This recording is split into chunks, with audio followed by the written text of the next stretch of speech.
باسمك يا إلهي بديت وانا ما لغيرك دعيت، يا من في سماك اعتليت، فيك الظن فيك الامل، يا رحمن ما لي سواك، اترجاك واطلب رضاك، يا ذي ما حمل لا حماك، تغفر خطيتي والزلل. بعنوان الظلم كتب كلمتها سامي عبد الله، وهي جوابا على قصيدة كريمته أم عبد الله، من أداء الشاعر أبو عقيل، هندسة وإخراج هشام الكوماني.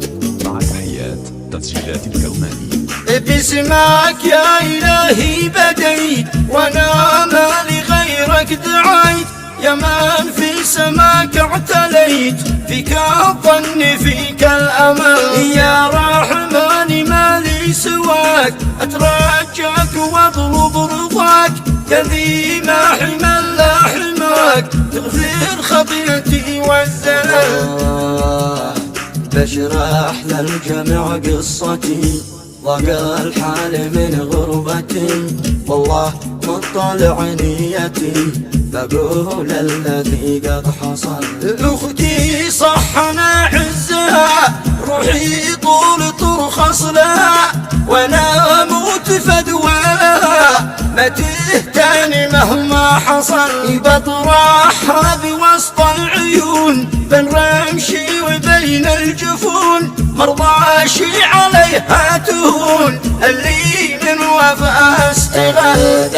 من ربنا ذي كتب، في هذا الخلاف ذي وجب، لابد نعرف ايش السبب، ظالم دايما معتدل. ساكت قلبي اصبح حزين، في موت ابني يغلى الظنين، وشوق الوالده والانين، ادمعي انا والمبل، من يوم ثانيا عمتي رحت اجد كريمتي، ظنيت تنجلي كربتي، والترحيب في من وصل.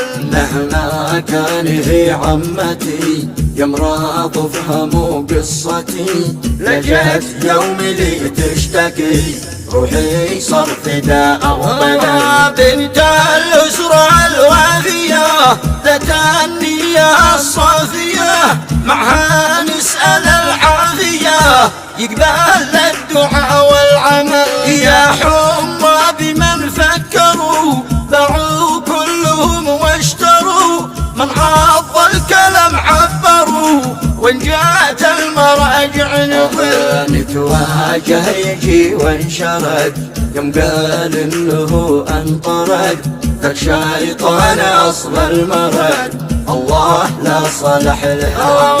يا من زاد كثر النفاق، تعمل في الصفوف انشقاق، لكن فعلكم لا يطاق، ما بايس برين الحيال، في ناس ما تحب الحرام، يا ما تلاقي تلقى الكلام، من شان يلحقونا ملام، تلقاه بالفعل احتفل. قالوا بنرد اعتبار، ونجيكم رضا واعتذار، ما به كبر ولا احتقار، نرضيكم ودون الجدل. قالوا ما صدر منهم، شافوا الغلط في ابنهم، متغطرس وقد غمهم، لأهله والجميع قد خذل، يقولنا بس يكفي خلاص، ما بالعذر بعد الرصاص، لو به معذرة واحتراس، واقول مرحبا من دخل. قالوا لازم يتحملوا،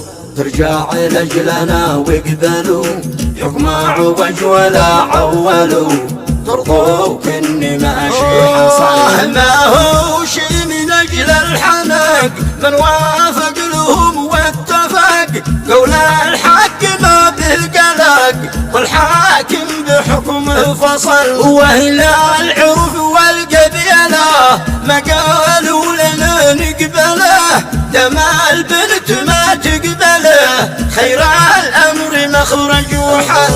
امشي حق لي عندهم، لا شله وما هو لهم، عندي الحق باذلهم من عنده حقوق احتمال. ونفاوض بهذا العروض يرجع ما عليه من قروض، هذا حق ما به رفوض يدفع ما عليه وينقبل. واختم بالصلاة